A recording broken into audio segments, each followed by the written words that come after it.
qu'est-ce qu'on peut dire sur ce sujet? Je ne voyais pas du tout. Et là, je voyais les 6 volumes. Et j'ai regardé plusieurs fois, j'ai feuilleté cet ouvrage en librairie. Et un jour, je me suis dit, tiens, je vais prendre le prologue, il fait 120 pages. Et quand j'ai lu le prologue, c'est surtout les dernières pages qui ont attiré mon attention. Parce que c'est dans les dernières pages que vous fustigez des auteurs comme Deleuze en particulier, tous ces auteurs modernes. Et je dirais après pourquoi j'en suis venu là. Je voulais annoncer le colloque. Disons qu'à partir de cette critique, je me suis dit, je vais lire la totalité. Mais comme moi, je n'avais pas d'huissier à mes trousses, parce que j'étais un salarié dans une entreprise, donc j'ai acheté la totalité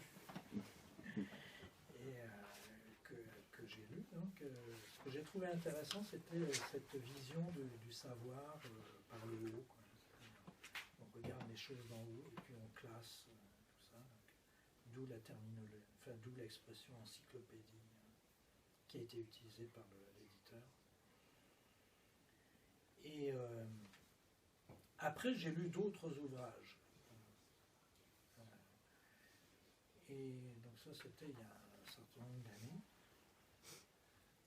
Et entre-temps, j'ai fait un colloque sur l'œuvre d'Emmanuel Falk. Je ne sais pas s'il y en a qui le connaissent ici.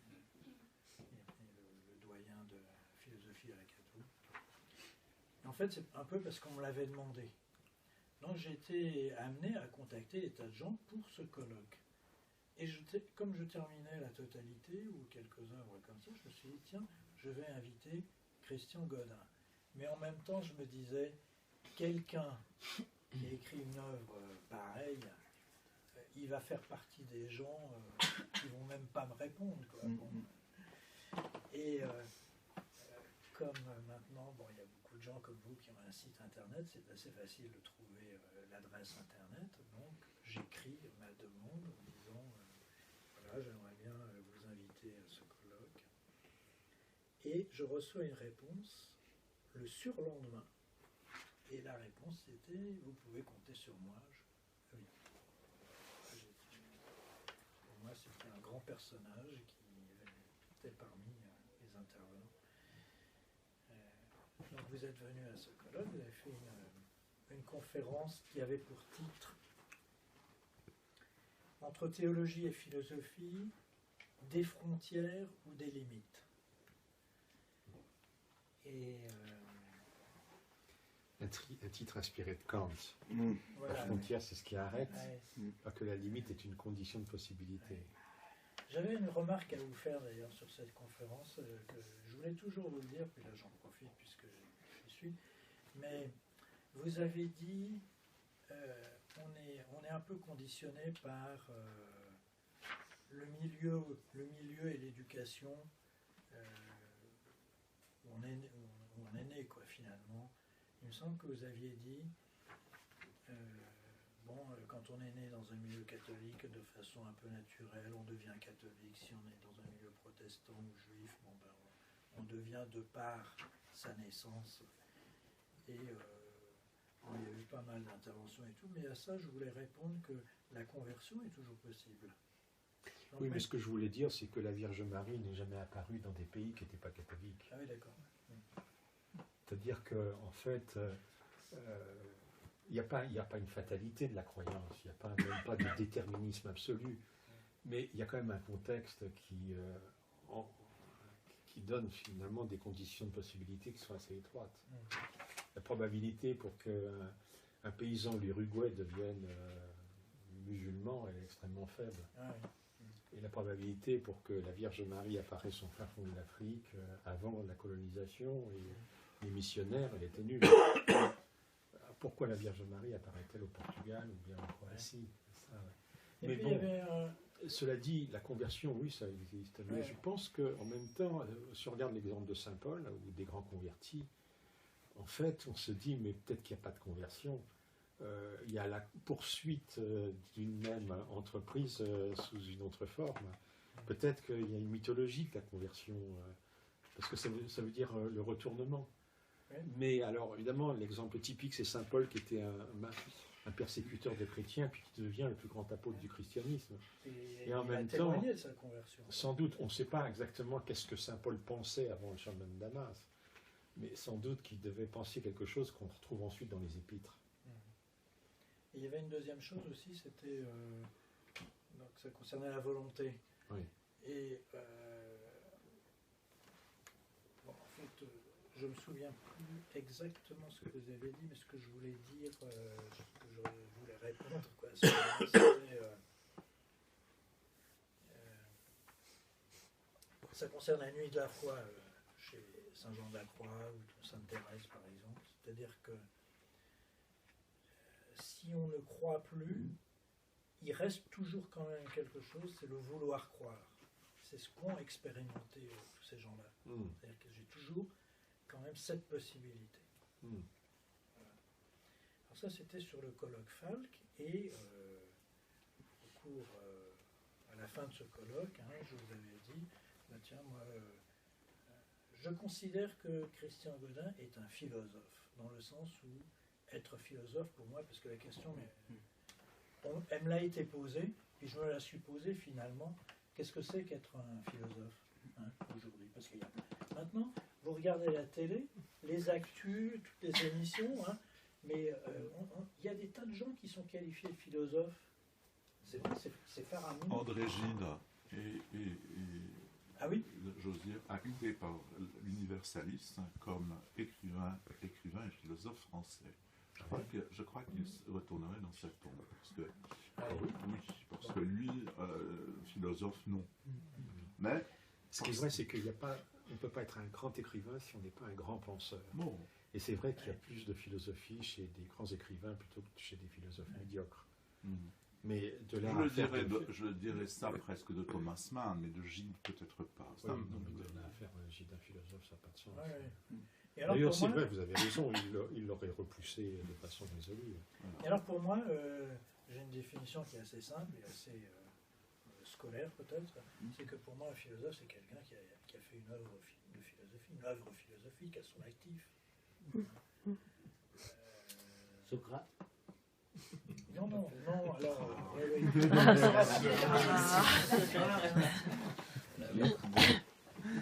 Il n'existe que par Platon. Pardon? Oui. C'est Platon qui le fait exister. Voilà, c'est ça, oui quand même. Donc, pour nous, mais à l'époque, pour ceux qui rencontraient... Si Socrate n'avait pas été écrit par Platon, il ne représenterait pas quelqu'un de plus important que Diogène, que des dizaines d'autres va-nu-pieds de l'école cynique ou autres, il y en avait beaucoup. Non, en fait, c'est même pas une objection, parce que Socrate, c'est un personnage philosophique. Donc, on ne peut pas dire que... C'est-à-dire que, de la même façon qu'on peut dire,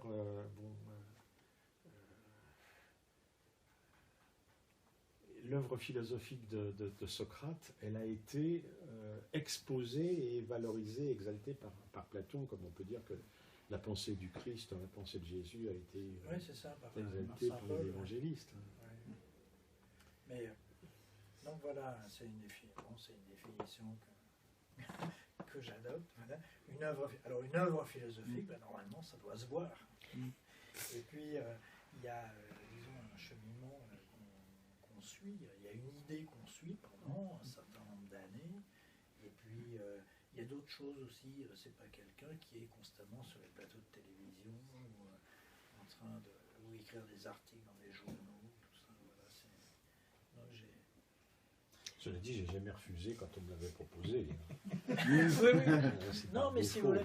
Non, ce que je veux dire, clairement, c'est que. Oui, c'est vrai, c'est un piège terrible. Quand on songe, en fait, on se dit, mais il y a des gens, mais quel temps ils peuvent avoir pour lire, pour écrire. Oui, voilà. Et puis, on passe pas sa vie à lire et écrire. Il faut se promener, il faut par exemple, voir des amis, visiter des choses.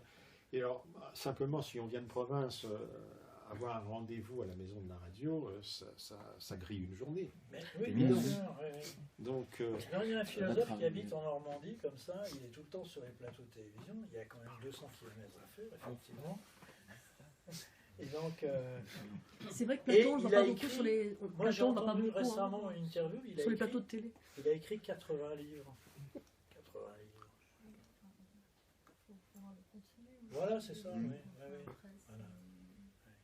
Alors moi, je crois qu'un philosophe, c'est quand même quelqu'un qui est à sa table de travail, qui travaille, et quand l'œuvre sort, vous voyez ce que je veux dire, eh bien, voilà, il y a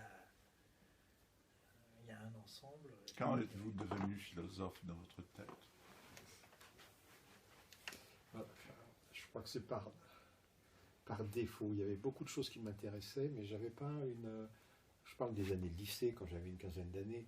Il n'y avait pas une discipline qui m'intéressait plus que d'autres, ou dans laquelle je brillais plus.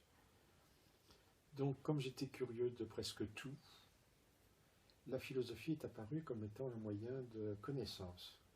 Donc, en fait, le fil conducteur, c'est moins la pensée que la connaissance.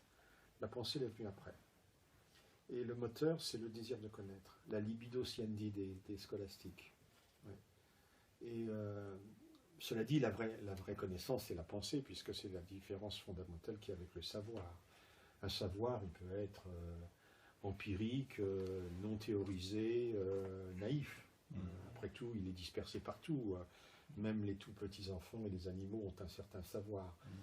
La connaissance suppose une réflexivité, une théorisation. Et donc, j'avais vraiment un désir de connaissance. Pendant longtemps, je n'ai lu que des dictionnaires et des encyclopédies. Oui. Enfin, quand je dis pendant longtemps, jusqu'à l'âge de 16-17 ans, mais je lisais très peu de romans, par exemple, ou très peu de poésie. Oui, c'est venu après. Oui. Donc la philosophie, c'était en fait un peu le manteau ou le cadre dans lequel ce désir-là pouvait à la fois s'exprimer et puis se rendre conscient, en fait. Et puis pour échapper à la folie ou à la névrose. Parce que l'œuvre, c'est ce qui permet aussi d'échapper à une certaine névrose. L'œuvre au sens où, parce que ça c'est une chose que je dis souvent, on n'écrit jamais de livre. Le livre, c'est l'éditeur, l'imprimeur, c'est eux qui font le livre. Quelqu'un qui écrit, il n'écrit pas de livre. Il écrit des textes, il écrit des phrases. Et en fait, on peut, pendant toute sa vie, écrire des textes. Et quand c'est rangé dans un tiroir et que c'est jamais édité, donc ça prend jamais la forme d'un livre, c'est là qu'il y a la névrose. Et donc, le fait, ça c'est très hegelien, c'est-à-dire qu'il faut que ce qui est en soi soit exprimé. Et aliéné même. C'est-à-dire que le livre, c'est l'aliénation de la pensée. Mais c'est la bonne aliénation, c'est-à-dire c'est la forme extérieure, matérielle. Très important, je crois, d'ailleurs, à l'avenir du livre. Je ne crois pas du tout que le livre sera tué par le virtuel de l'Internet, etc. C'est tout autre chose. La seule matérialisation de la pensée, c'est le livre. Mais vous pouvez considérer que c'est un livre sur l'écran d'une tablette. Il faut que ce soit une traduction, mais il faut que le livre existe au préalable, à mon sens. Je ne conçois pas qu'il puisse y avoir des textes qui restent à l'état, disons, de fichiers informatiques lisibles sur des... Les États-Unis ont perdu 30% de leur tissu libraire. Ouais. Et ont comment dirais-je, une production dite numérique qui est équivalente à 30% de leur production. Ouais. D'accord ? Ce sont les éditions universitaires qui font désormais le travail, mais qui ne font pas seulement le travail, comme on dit, entre guillemets, intellectuel, mais aussi, ils sont devenus aussi des éditeurs de romans, de romans exigeants. D'accord ? Alors je ne sais pas, je pensais comme vous, je ne sais pas. Je crois qu'à un certain moment, il est extrêmement difficile de lire sur une tablette ou sur un écran. Vous imaginez de lire le Mahabharata sur un ordinateur ? Non, je ne pourrais pas. Je ne pourrais pas. Je ne pourrais pas. De toute façon, je ne suis pas aveugle, mais je pourrais l'être. à force d'être Il y a quand même devant- quelque chose de fondamental qui joue, c'est qu'il suffit d'avoir une paire d'yeux qui fonctionne pour lire. Oui. Donc, il n'y a pas la médiation de la technique. Les programmes informatiques qui ont servi à envoyer les missions Apollo dans les années 70 sont illisibles aujourd'hui par aucune machine du monde. Alors imaginez que tout le savoir technique et scientifique Ouais, soit oui. uniquement sous cette forme-là. Oui, pour être lié. Non, mais il y a plein de choses qui sont Un incunable, les premiers livres, les 50 premières années de l'imprimerie, donc entre Gutenberg et puis 1500, les incunables, n'importe qui peut les lire. Enfin, ça ne veut pas dire qu'il les comprend, mais on peut les lire parce qu'on a des yeux. Mais il y a des logiciels d'il y a 10 ans qu'on ne peut plus lire. C'est vrai. Oui, qui sont illisibles. Enfin, c'est pas celui qui a eu, comme vous avez dit, Et alors, les huissiers aux trousses qui va renoncer au livre. non, certainement pas. Et alors, à la fin de ce colloque Falk, donc, je vous ai dit, voilà, donc, comme je l'ai dit, je considère que Christian Godin est un philosophe, et donc je vous ai dit, on pourrait, puisque on sort d'un colloque, pour organiser un colloque sur votre œuvre. On s'est revus quelques temps après. Puis, au début, vous étiez un peu hésitant. Est-ce que ça va marcher? Est-ce que ça vaut le coup? Je sais pas quoi. Bon, j'ai dit, on va lancer le truc et puis on verra, quoi. Bon. J'ai contacté un certain nombre de personnes. Et finalement, le truc a été mis en place. Et donc je voulais revenir un petit peu sur le fond, finalement. C'est-à-dire que moi, au départ, quand j'étais jeune, j'aimais bien... Pour moi, la philosophie, ça commence par la métaphysique. Voilà, c'est ça que je voulais dire. Alors, c'est pas... On fait de la métaphysique. Donc, Platon, Aristote, saint Thomas, etc., quoi. Et puis, dans les années 70, donc c'est là que c'est apparu, enfin, il y a eu la grande vogue du structuralisme. Et puis alors, le nec plus ultra, Roland Barthes,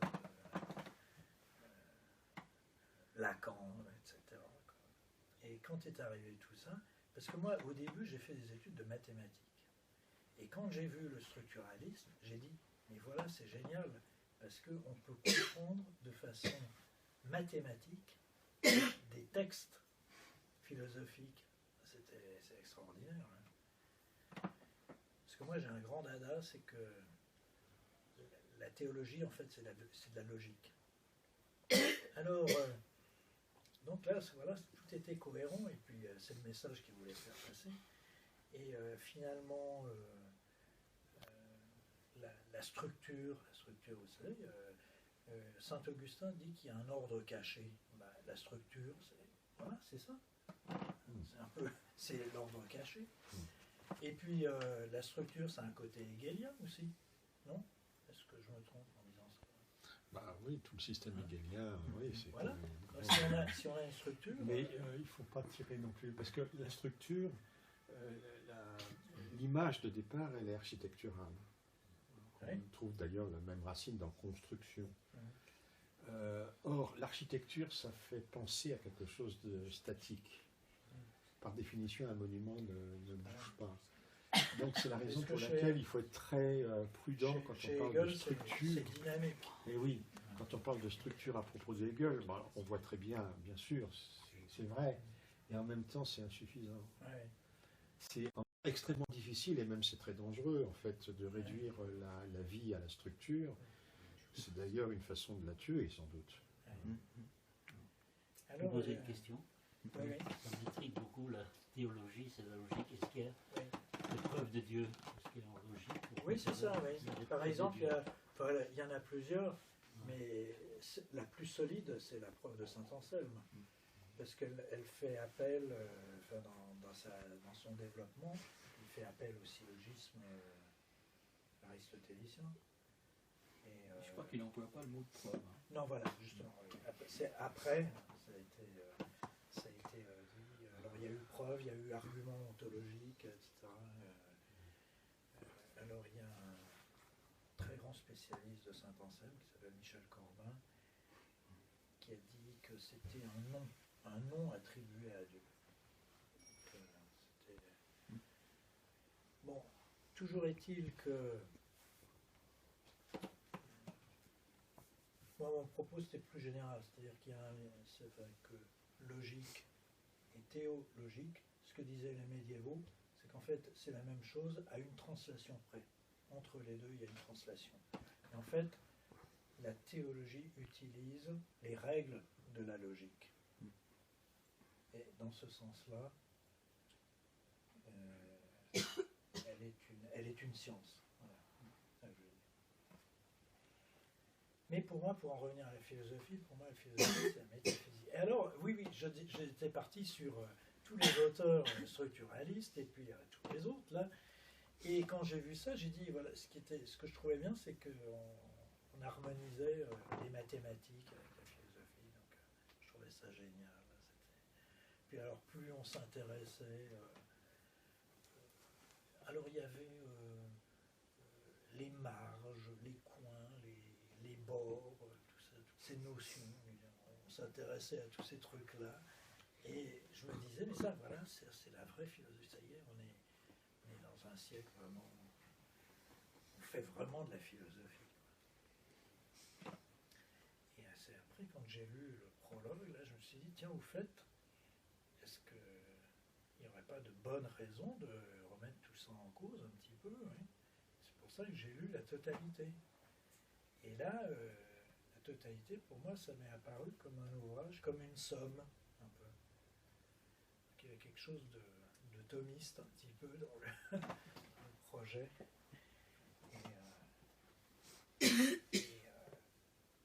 Et puis, c'est vrai qu'avec tout ça, on perd la métaphysique, hein, avec Deleuze, Derrida, Roland Barthes, tout ça. On perd l'histoire aussi. Oui, aussi, ouais, tout ça, quoi. Il y a plein de choses, d'ailleurs, oui, qui passent à la trappe. L'histoire, c'est quand même la culture. Oui, c'est ça, ouais. Ouais. Si on supprime l'histoire, qu'est-ce qui reste de la culture? Ça court, c'est pas sans poser problème. Ouais. Alors, et je me demande finalement si c'est pas à cause de ça, d'ailleurs, qu'il n'y a plus de philosophes, pratiquement, enfin, comme il y en a eu. Par exemple, il y en a un, moi, que j'ai toujours trouvé, on a banni, c'était Sartre. Mais Sartre, j'ai toujours trouvé que c'était un type intéressant. Parce que, vraiment, il y a... c'est très riche. Oui, puis il y a de la Il mérite métaphysique. toujours d'être lu et relu. Voilà, c'est ça, oui. Ouais. Mais c'est quelqu'un qui, encore aujourd'hui, enfin il a toujours été, et qui est l'objet d'un profond mépris à l'université. Ouais. Il est rare qu'il y ait des philosophes classiques, enfin, qui soient l'objet d'un tel refus et d'un tel mépris. Autant Merleau-Ponty, il bénéficiait d'une aura, mais Sartre,